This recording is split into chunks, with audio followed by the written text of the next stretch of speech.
Alright, so like immediately after I shared about glute medius yesterday, somebody asked me about glute minimus. And I almost did it yesterday because I felt like the question was probably coming, but anyway, so now let's do it today.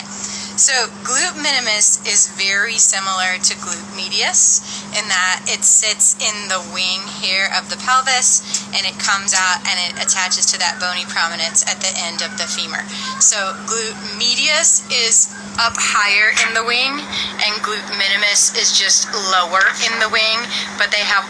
nearly the same attachment out here at the end of the femur, or at the edge of the femur. And if you want to see it in my anatomy text,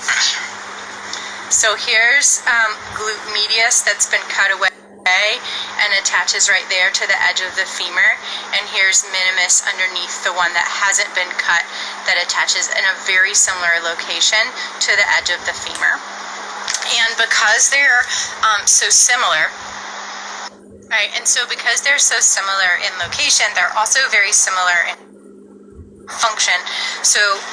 minimus also does abduction, or pulling the leg out away from midline, just like glute medius does, but because it's a deeper muscle, it's also more of a stabilizer in the hip. And so that test that I shared with you a few posts back about when you're standing on one leg and what happens on the other side of your pelvis, not only is it indicating to us about what your glute med function is like, it's also telling us about what your glute minimus function is like. And so here's that reel again if you missed it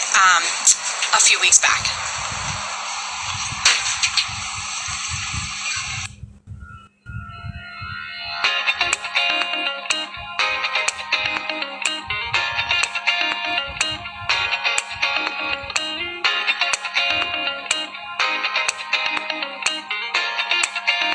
And so then to bring us up to speed on today's post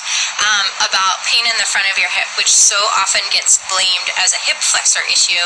when in reality it can be because that hip is so tight in the back that it's pushing the ball forward in the socket, and it's creating rub here against the front rim of the joint of the socket itself. And so even though even though the symptom is in the front, it doesn't mean that the cause is in the front. It might be, or it might be somewhere else. So you can have pain in the front of your hip that is because of your hip flexors, in which case you should go and stretch your hip flexors, and then you will feel better by stretching your hip flexors. But if you go and stretch your hip flexors and it doesn't make you feel better, it might be because this pain in the front is the symptom and the cause is in a different location, and then we might need to look at the tightness in the back of your hip and about recentering the ball in the socket.